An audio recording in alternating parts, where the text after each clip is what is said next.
todas esas cosas. Amén. Muy bien, quisiera compartir justamente en esta mañana una reflexión que está relacionada con lo que estamos o los hermanos han compartido, que tiene que ver con la compasión del Señor Jesucristo. Vivimos en lo que muchos llaman, hermanos, una sociedad moderna. No hay que ser un experto para darse cuenta que nuestra sociedad es una sociedad moderna, llena de avances y de progreso en todos los ámbitos. Hemos progresado, el ser humano ha avanzado bastante en la ciencia, en la investigación, en la comunicación, cultura, y la lista puede seguir de cosas. El mundo de la tecnología, por ejemplo, cada día nos asombra con sus nuevas aplicaciones. De 10 años, 15, 20 años para esta fecha, estamos totalmente perplejos con todos los adelantos en esta rama de la tecnología. En estos días vi una operación que hacía un médico y el médico abría el vientre de la persona 2 agujeritos. Ponía allí un aparato y luego se iba 3 o 4 metros más allá, se metía en una cabina y con unos mandos dirigía un robot que hacía la operación. Tal vez usted ya esto lo conocía de tiempo, pero para mí fue una sorpresa. Me quedé sorprendido cómo una máquina hace una operación en un ser humano y él controlando los mandos desde una cabina. ¿Eso qué es? Son avances, crecimiento, desarrollo que de alguna manera han contribuido al bienestar del hombre. Viajes espaciales y tantas otras cosas en cualquier aspecto de la vida. Todo un desarrollo social que en teoría persigue algo. ¿Qué persigue todo ese desarrollo? Pues el ofrecernos una mejor calidad de vida, ofrecernos la comodidad o alargar los años de nuestra existencia, el promedio de vida de nuestros años que sea mucho mayor. Sin embargo, e irónicamente, hermanos, y a pesar de tanto desarrollo y adelanto, encontramos una degradación cada vez mayor en el hombre, una degradación en términos morales, y una degradación en términos espirituales y a veces físicos también con respecto a cómo utilizamos nuestro cuerpo. Para todo es sabido que hay una cantidad de tendencias de pensamiento y estilos de vida que rayan la perversión y también, permítame decir, la ridiculez, y que se disfrazan estos estilos de vida detrás de conceptos como la libertad de expresión o la libertad de vida.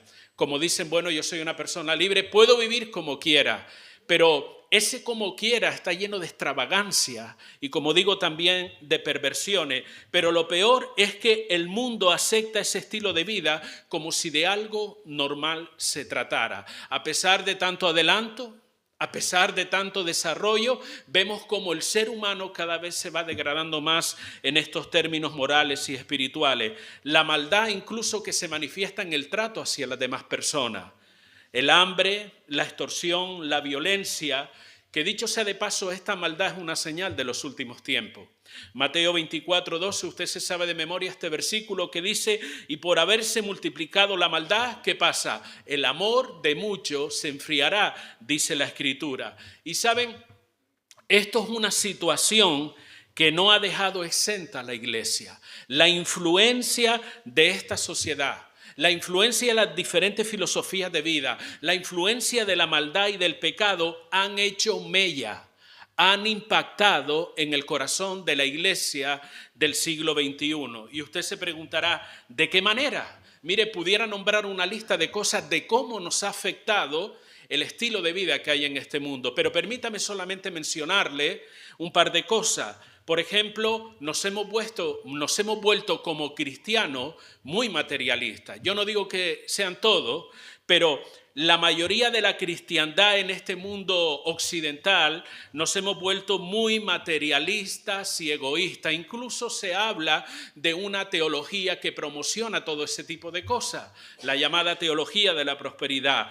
Hay un deseo de correr detrás de un estilo de vida de comodidad y de autocomplacencia. Vivimos en la ley del mínimo esfuerzo, incluso en términos espirituales. Nos cuesta leer la Biblia, nos cuesta venir a la iglesia, nos cuesta orar. Todo lo que representa un esfuerzo, de alguna manera doblegar nuestra carne, nos cuesta, pareciera, un gran sacrificio. Incluso huimos de todo aquello que representa un mínimo de compromiso. De esa manera ha afectado, entre otras cosas, Esta sociedad de pecado, esta sociedad degradante, incluso esto ha hecho que nos fabriquemos una idea distorsionada de Dios. Cada uno de los que estamos aquí presentes tiene una idea y tiene un concepto de Dios. Tal vez uno lo ve con un Dios demasiado amoroso, otro con un Dios de juicio. Todo va en medida y en proporción del conocimiento que tú tengas de quién es ese Dios. Pero esta sociedad, de alguna manera, nos ha hecho que fabriquemos una idea distorsionada de Dios. ¿En qué sentido? Y esto, hermano, empezando desde los púlpitos. Empezando desde los púlpitos, a cada creyente indirectamente se ha hecho creer que Dios es nuestro siervo, que Dios está a nuestra disposición, que nosotros solo tenemos que abrir nuestra boca para que Dios salga corriendo a arreglar nuestros asuntos, nuestros problemas, suplir nuestras necesidades. Como si el papel principal de Dios fuera justamente atender mis necesidades y ayudarme en todos mis problemas. Y cierto que Dios nos ayuda. Pero hemos creado esa imagen en nuestra mente, o por lo menos aún desde muchos púlpitos se ha enseñado ese concepto, esa idea de que Dios está a nuestro servicio. Cuando nos dirigimos a Él, lo hacemos incluso pensando en nosotros mismos y en nuestras necesidades. Y he repetido en varias ocasiones, escuche sus oraciones, hermano. O escuchemos nuestras oraciones. El 99% de nuestras oraciones, lleva algo que es una petición. Pedimos que nos ayude, pedimos que nos bendiga, pedimos que nos eche una mano en esto, pedimos que nos sane. ¿Está mal pedir? No, no está mal pedir. Pero el objeto principal de la oración no es pedir, no es pensar en nuestras propias necesidades.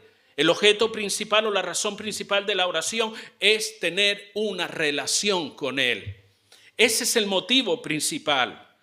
No tanto en que a mí me hace falta, que necesito la ayuda, esto y lo otro, sino tengo que ser consciente de a quién me estoy dirigiendo y por qué me estoy dirigiendo a Él.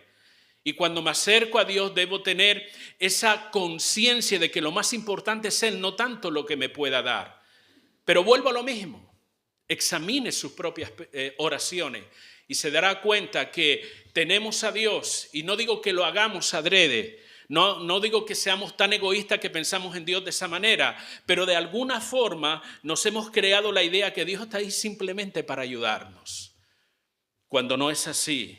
Y algo que me preocupa de este versículo que he leído, Mateo 24:12, es que por haberse multiplicado la maldad, el amor de muchos se enfriará. Como he dicho en alguna otra oportunidad, nosotros no podemos evitar que la maldad se multiplique. Si usted vive de una manera recta delante del Señor, ese no es su problema.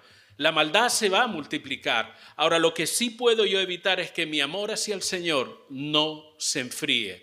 Y la Biblia dice que esto es un problema, y ya desde el primer siglo de nuestra era, nosotros vemos indicio de esto. En el libro de Apocalipsis, cuando Dios le escribe a la iglesia de Éfeso, una de las cosas que le dice es: has dejado tu primer amor. Ya no hay pasión en ti, ya no hay amor hacia el Señor. Eres muy religiosamente correcto, haces esto, haces aquello, haces lo otro, eres esforzado, tienes buena doctrina, pero no hay amor hacia mí, dice el Señor a través de este pasaje. Y una manifestación de amor, ¿sabe cuál es, hermano? O cuando no hay ese amor, es la insensibilidad y la falta de compasión. Es una señal de que nuestro amor no está como debería estar. Esa insensibilidad se ha apoderado del corazón de una gran mayoría de personas que acuden a las iglesias en todo el mundo.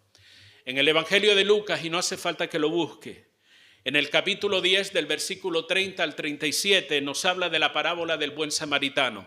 ¿Cuántos han leído eso o han oído acerca de esa parábola? Creo que la mayoría. ¿Y sabe qué sucede cuando uno lee o como iglesia escucha este tipo de pasajes y te pones a reflexionar en ello? La mayoría de nosotros, no hace falta que lo diga, pero la mayoría de nosotros nos identificamos ¿con quién? Con el buen samaritano. Queremos ser siempre el bueno y decimos, bueno, nosotros como iglesia somos el buen samaritano. ¿Saben qué, hermano? A veces nos parecemos más al sacerdote y al levita, que dice la palabra, que al ver al necesitado que hicieron, pasaron de largo.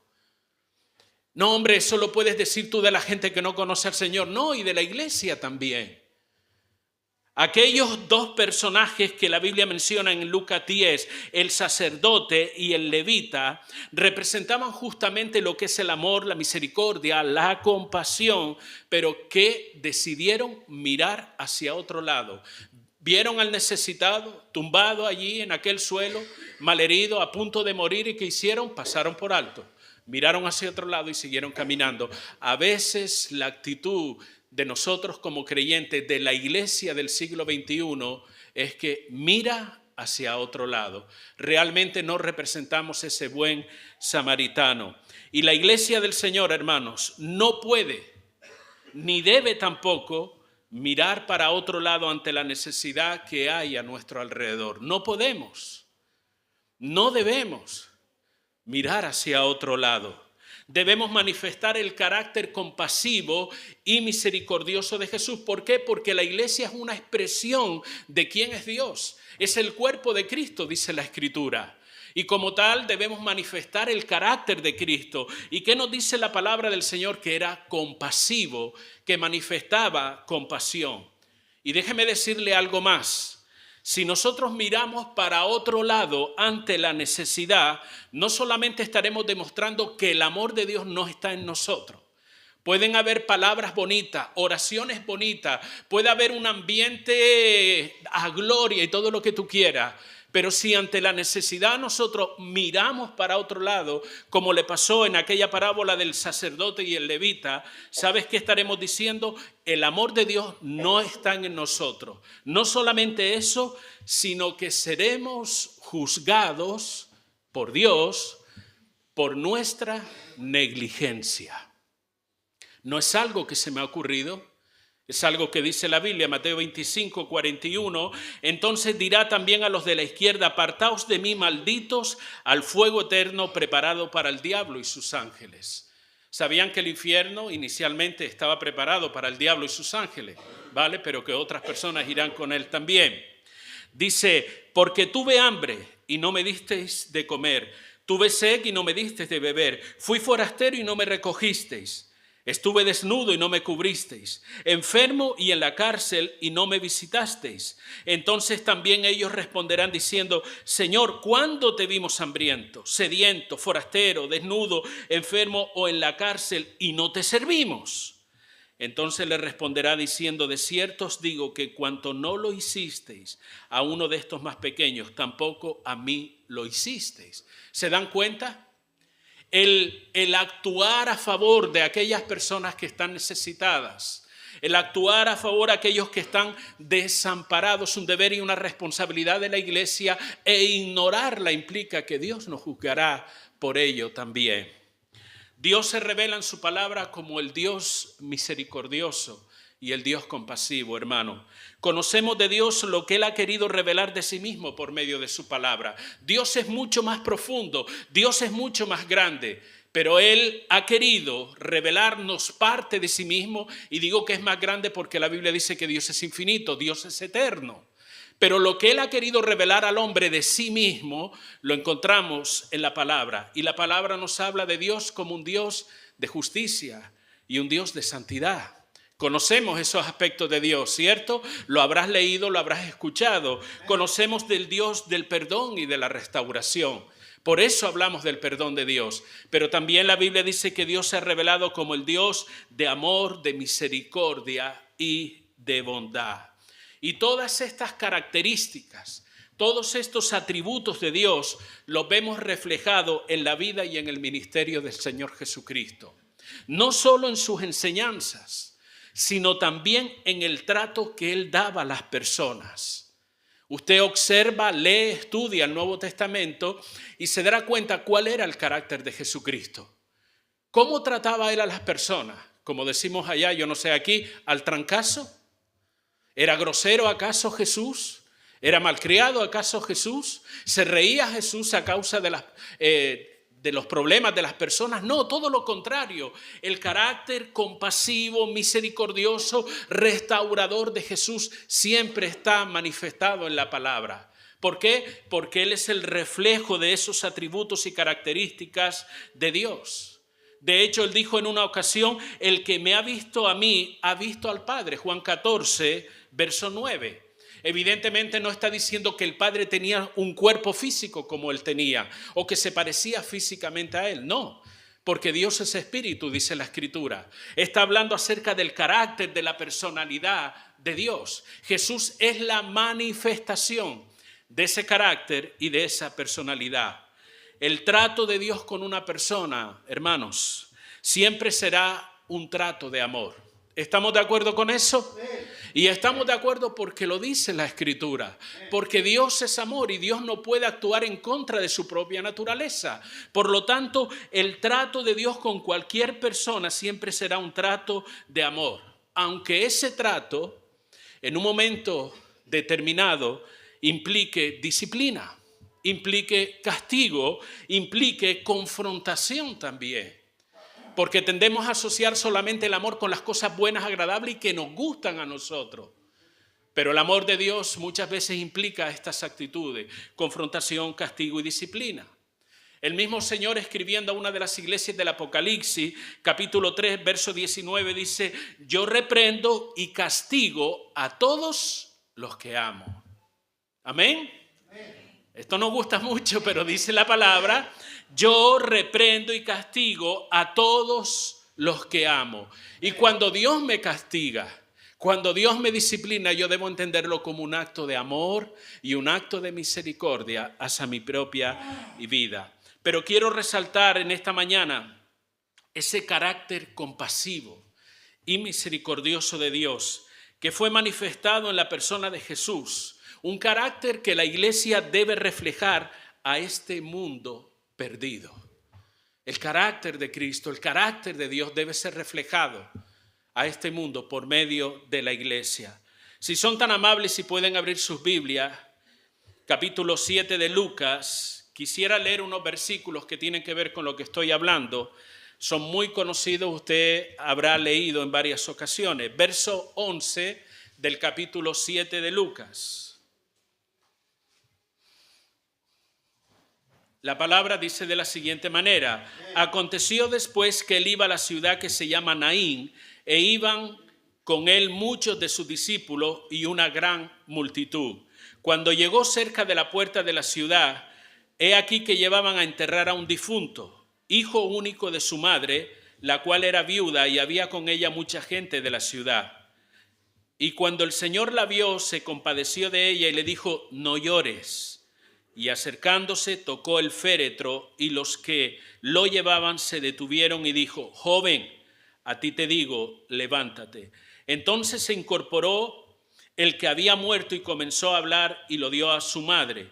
Y todos tuvieron miedo y glorificaban a Dios diciendo: un gran profeta se ha levantado entre nosotros y Dios ha visitado a su pueblo. Y se extendió la fama de él por toda Judea y por toda la región de alrededor. Vemos una historia, como digo, muy conocida por todo. Y lo primero que quiero resaltar es que donde quiera que iba el Señor Jesucristo, él causaba una gran expectación. Jesús siempre, donde quiera que fuere, era un motivo de conversación, era un motivo de alegría también para la mayoría y para otros de controversia, pero puedo decir con toda seguridad que él siempre causaba una expectación donde quiera que fuera. Por ejemplo, cuando Bartimeo estaba sentado junto al camino, un hombre ciego, como ustedes conocen la historia, y él oyó acerca de que Jesucristo venía por el camino. ¿Qué fue lo que hizo? Apartarse, callarse la boca, ponerse en un lado donde no molestara. Dice la palabra que él comenzó a gritar: Jesús, hijo de David, ten misericordia de mí. ¿Quién le dijo a ese hombre que gritara? ¿Por qué gritó? ¿Qué quería con todo eso? Llamar la atención, evidentemente. ¿Pero por qué? Porque la persona de Jesús a esas alturas de su ministerio causaba una expectación. Todo el mundo quería estar alrededor de él. ¿Por qué? Porque Jesús sanaba, Jesús hacía milagros, Jesús traía una palabra de esperanza y de vida. Había una mujer que tenía flujo de sangre, se enteró que él estaba en la ciudad. Había una multitud que lo agolpaba, pero que dijo la mujer: tengo que acercarme hasta donde está él. Y si tan solo tocare su manto, seré sana de este azote o de esta enfermedad. Él creaba esa expectación, la sola presencia del Señor. En una ocasión llegó a una ciudad que se llamaba Capernaum. Cuando se enteraron de que Jesús estaba allí en una casa determinada, todo el mundo corrió a aquella casa. Querían ver a Jesús, hablar con Jesús. Y unos amigos se pusieron de acuerdo y dice, trajeron a otro amigo de ellos que era inválido. Trataron de entrar por la ventana, por la puerta, y como no pudieron, ¿qué hicieron? Rompieron el techo y lo descolgaron hasta la misma presencia del Señor. Lo que quiero decir con esto, Jesús siempre causó expectación. Dice el versículo 11, e iban con él muchos de sus discípulos y una gran multitud, dice la palabra. Multitudes, pueblos, aldeas, pobres, ricos, enfermos, militares, religiosos, iban tras él, aunque no siempre lo seguían con las mismas motivaciones. Había gente de toda esa multitud que buscaba sinceramente a Dios. Otros corrían tras un milagro, pero habían otras personas, quizás no tantas, pero corrían detrás de él para contradecirle y tenderle una trampa. Así había también. Pero al igual que hoy día, hermanos, muchos siguen al Señor por diferentes motivaciones. Y aunque otros quieran negarlo, el poder transformador de Jesús en la vida de la persona sigue siendo una evidencia hoy día de que Él es Dios y Él está vivo. El Señor Jesucristo es Dios y Él está vivo. Y Dios sigue transformando los corazones de aquellos que se abren a Él.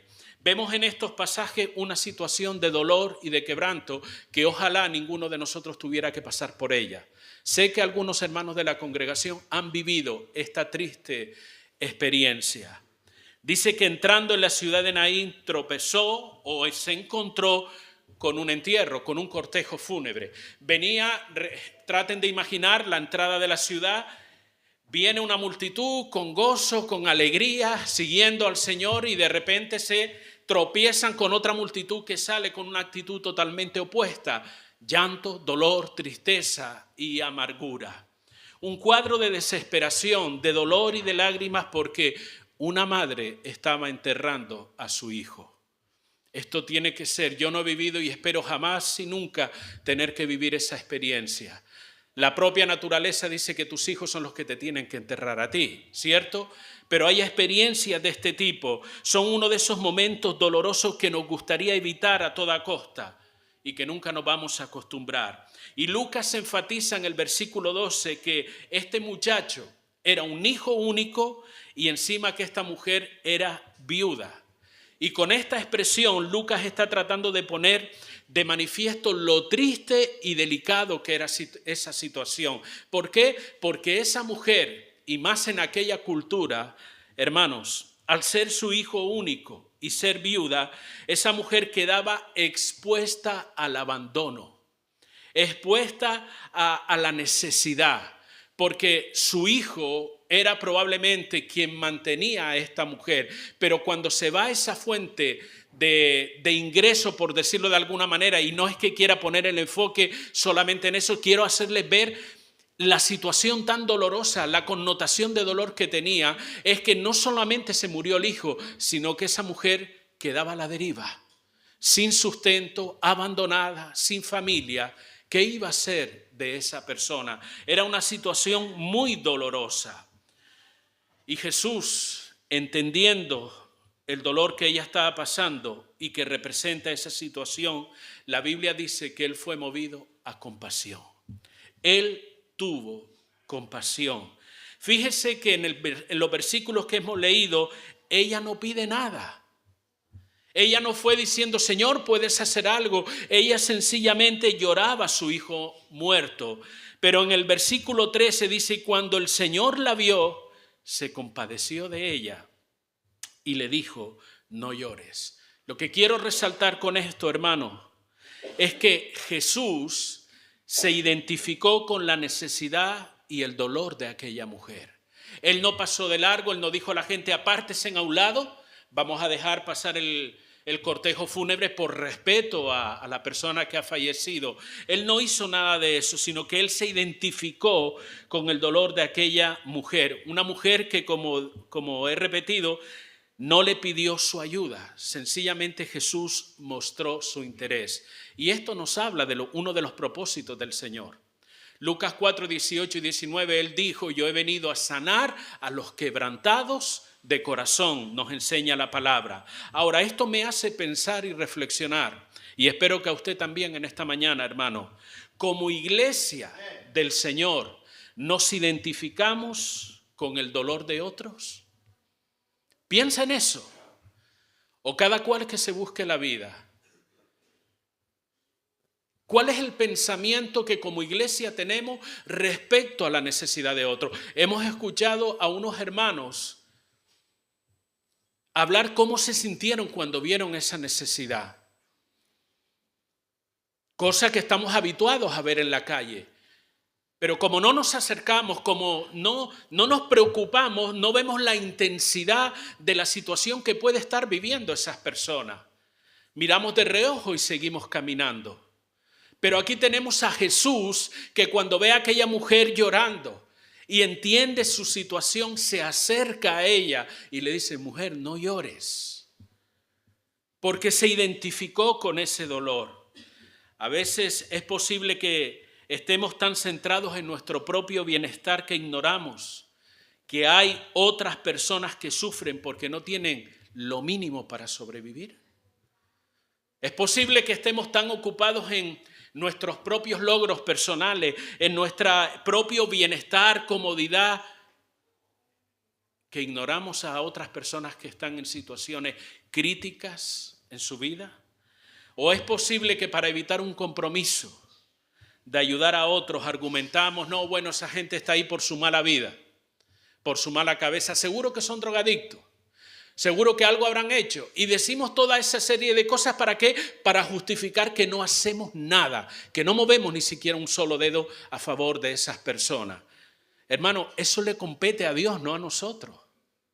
Lo que hayan hecho o dejado de hacer está bien o está mal, eso no es asunto nuestro.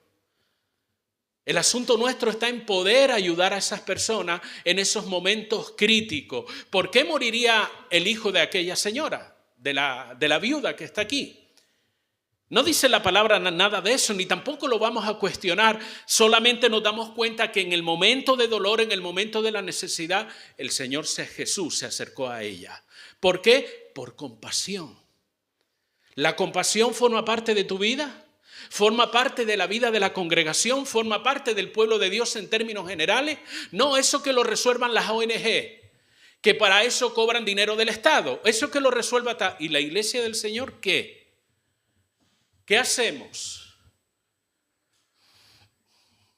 Dios es Dios de compasión, dice la palabra. ¿Estamos de acuerdo con eso, hermano? Lo dice la Escritura. Pero la iglesia debe ser el reflejo de ese carácter compasivo de Dios. No fue casualidad que Cristo coincidiera a la entrada de la ciudad con aquel entierro. No fue casualidad. Así como Dios se acercó a esta mujer en su tragedia, en su dolor, en su quebranto, Dios se acerca también a ti. Y se acerca a mí. Y se acerca a nosotros como iglesia en nuestros momentos de dolor y en nuestro momento de sufrimiento. No pienses nunca que Él es ajeno a lo que tú estás viviendo, que a Él no le interesa lo que tú estás sufriendo, experimentando en tu vida. No pienses tal cosa. Tu Padre Celestial conoce tu dolor. Tu Padre Celestial conoce tu condición particular de vida, lo que estás sufriendo, lo que estás viviendo, lo que estás experimentando, todo lo conoce Dios. Y de la misma manera que Él se acercó a aquella mujer en una hora triste, en una hora de oscuridad y no porque fuera de noche, en una hora turbulenta en su vida, Dios se acerca a nosotros. Y no es este un caso puntual. Toda la Biblia nos enseña tal cosa. La Biblia nos dice en el libro de Éxodo capítulo 3, versículos 7 y 8, cuando el pueblo de Israel estaba esclavizado en Egipto y comenzaron a clamar a Dios, dice la palabra en este pasaje, he visto la aflicción de mi pueblo. Y yo te hago la pregunta, ¿el Dios que vio la aflicción de su pueblo en la antigüedad no lo ve hoy? Porque Dios es el mismo ayer, hoy, por los siglos. El Dios que sintió compasión por su pueblo, ¿no siente compasión hoy? Y no solamente por las personas que viven en situación precaria, por ti y por mí también. Dice la palabra, he visto la aflicción de mi pueblo, he oído su clamor, he conocido su angustia. Dios conoce tu angustia. Dios conoce lo que tú sufres en silencio. Dios conoce las lágrimas que usted derrama muchas veces. Dios conoce los pensamientos más íntimos que hay en nuestro corazón. Dios sabe cómo nos sentimos en determinado momento. Y dice la palabra: he descendido para librarlos y sacarlos de aquella tierra. En nuestro tiempo actual tendría que ver: Dios desciende para librarnos de esas circunstancias, de esos momentos oscuros de nuestra vida, de esos estados de ánimo que nos matan poco a poco. Dios interviene, porque tu situación y la mía no toma a Dios por sorpresa. Él interviene en el momento oportuno, cuando Él determina, de acuerdo a sus propósitos, que es hora de actuar y de intervenir. Su carácter compasivo hace que el Señor no permanezca indiferente a nuestro dolor. Jesús no miró para otro lado en aquella situación, cuando aquella mujer iba a enterrar a su hijo. Dios conoce tu situación y ve más allá de tu dolor y del momento que vives. Él conoce todo de ti. Él es omnisciente, Él conoce tu futuro y la circunstancia que tú estás viviendo ahora. Quiero ir concluyendo. Una intervención de Dios cambia la tragedia en una bendición. Una intervención de Dios cambia la circunstancia de muerte en una circunstancia de vida. Una circunstancia de tristeza en una circunstancia de gozo. En el verso 14 nosotros encontramos cómo la compasión de Cristo se manifestó en esta situación o en esta experiencia que esta mujer estaba viviendo. Una experiencia humanamente ya no se podía hacer nada. El joven estaba muerto. Humanamente ya no se podía hacer nada, hermano. Sin embargo, dice la palabra, Jesús acercándose. Me gusta poner el detalle en esta expresión, acercándose. Tal vez usted considere que su situación también es imposible, que ya no hay nada que hacer, que ya es tarde, pero Dios se acerca a nuestra situación particular también. Cualquiera que sea, Dios se acerca a nuestra situación. Él interviene, Él actúa donde la capacidad del hombre ya no alcanza, donde la capacidad del hombre no puede hacer nada. ¿Pero por qué lo hace? Por compasión, por puro amor, porque Dios nos ama. Dios se acerca a cada uno de nosotros. Como iglesia del Señor, hermano, debemos aprender esto también. Debemos manifestar esa misma actitud. ¿Cuál? Acerquémonos a aquel que necesita la ayuda. No miremos para otro lado. Acerquémonos al que sufre. No por la curiosidad de saber por qué se encuentra así. Porque a veces eso es lo que motiva a mucha gente a acercarse a alguien. Oye, ¿tú por qué llegaste a eso? ¿Qué pasó en tu vida? No importa lo que pasara en su vida. Está pasando hambre, tiene frío. No tiene nada que lo caliente. Se tapa como los hermanos han testificado, algunos con una manta sucia o media manta que tienen allí. Otros con un plástico, otros ponen, esa familia en particular de la que menciona, cartones en el suelo y una misma familia con 2 hijas ahí, tapadas con unos cartones. ¿Qué me importa cuál fue la razón por la que llegaron ahí? Acerquémonos para tratar de ayudar a esa persona. No vayamos tratando de satisfacer nuestra curiosidad. Acerquémonos con la intención, y escúcheme bien, de identificarnos con el dolor de esa persona. No para curiosear, sino para identificarnos con el dolor de esa persona. Romanos 12:15 dice, llorad con los que lloran. Llorad con los que lloran. Nos gusta la otra parte del versículo. La otra parte dice, gozaos con los que se gozan. Esa nos llama más la atención. Pero llorar con los que lloran, ¿qué significa eso? Significa que tenemos que identificarnos con la persona que está pasando por ese momento de adversidad, de necesidad, de lucha, de conflicto. Jesús se acercó. ¿Qué hace la iglesia? ¿Nos acercamos como iglesia del Señor? Y no vamos a limitarnos a este grupo de personas que están en una situación de precariedad. Hay tantas luchas, tantos problemas, tantas situaciones detrás de cada puerta de hogar, hermano. Hay tantas cosas. No vamos de entrometidos. No vamos, como dije anteriormente, a curiosear qué le pasa a fulanito, menganito. vayamos a identificarnos con el dolor de esa persona y tratar de ayudar. Jesús dice que no solamente se acercó, sino que tocó el féretro. Él detuvo aquella comitiva fúnebre. Jesús se abrió paso en medio del dolor de aquella mujer y de una hora tan dolorosa, y con su poder cambió aquella circunstancia. Y aquí vemos la autoridad de Jesús como Dios que es. Una autoridad que se ve reflejada cuando llama de la muerte a aquel joven y se lo entrega a su madre. Solamente Dios puede hacer eso. Aquí vemos, hermanos, una prueba de la divinidad de Jesús. Jesús es Dios. Él tuvo poder para traer a la vida a este joven y se lo entregó a su madre. La actitud del Señor al tocar el féretro fue detener una situación que humanamente no tenía remedio. Una situación, como digo, de tristeza, llanto y de tantos sentimientos encontrados. Pero Jesús transformó totalmente esa situación cuando ya no había esperanza de que algo sucediera. ¿Cuántas de estas personas que han mencionado los hermanos se verán una de estas noches frías, mirando la oscuridad de la noche y diciendo, ¿qué va a ser de mí mañana? ¿Qué esperanza hay para mí? ¿Qué pensarán esos padres cuando tratan de conciliar el sueño y ve a sus dos hijas tiradas en ese cartón? El dolor que como padre representa eso, ver a tus niños y que no puedas ofrecerle nada. ¿Qué pensarán esos padres? ¿Hay esperanza? ¿La vida nos cambiará en algún momento? ¿Qué tiene que pasar para que las cosas cambien de alguna manera? Miren, por muy mal que estén las cosas, en Jesús siempre estará la oportunidad al cambio, a que la situación mejore.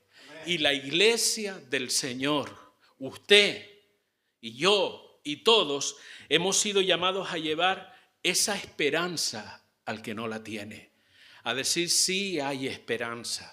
Sí hay oportunidad, sí hay un cambio, porque dice la palabra que las misericordias del Señor son nuevas cada mañana. Cada mañana hay una oportunidad para mejorar, para cambiar. Y la iglesia del Señor tiene esa obligación de llevar ese mensaje a las personas que están sin esperanza y decirle, hay esperanza, hay oportunidad. Todo no está perdido, aunque muchos lo digan, aquí se acabó todo, más bajo no puedo llegar. Sí hay oportunidad. Si hay posibilidad del cambio, si hay misericordia, si hay compasión de parte del Señor, si hay aceptación, si hay ayuda, si hay favor, si hay gracia. Aunque sean muy grandes los pecados, los fracasos, si hay gracia para perdonar y restaurar. Pero, ¿cómo podemos decir tal cosa? Podemos decirlo con la seguridad de que tenemos a un Dios compasivo, un Dios de misericordia, y que ha capacitado a su iglesia para justamente hacer eso, llevar esa misericordia a esas personas. El versículo 15, y con esto termino, nos habla de ese milagro maravilloso.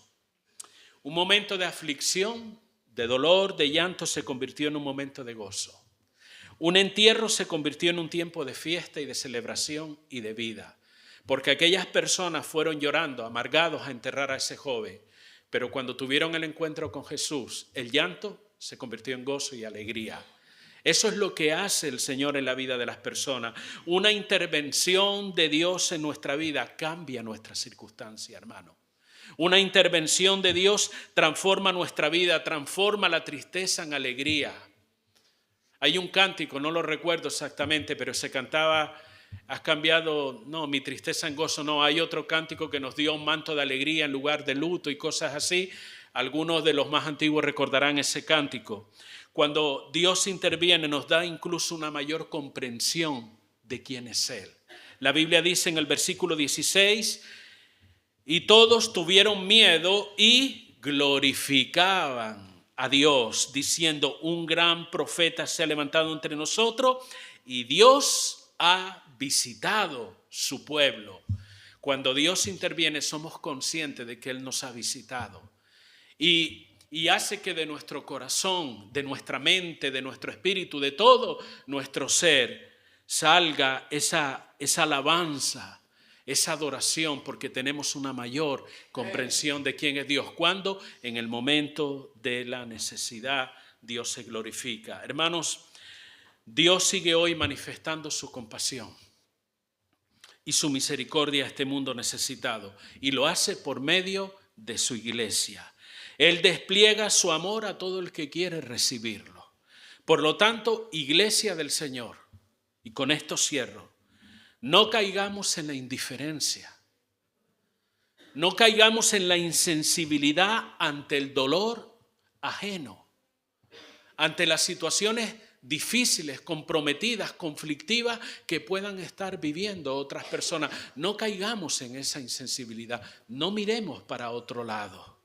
Salgamos de nuestra zona de comodidad religiosa, porque a veces la vida del cristiano es eso. Nos limitamos al culto al culto aquel, a la reunión de aquella, oramos esto, hacemos lo otro, para casa y al día siguiente con lo mismo, con el trabajo, con esto y lo otro. No somos capaces de ir una milla más.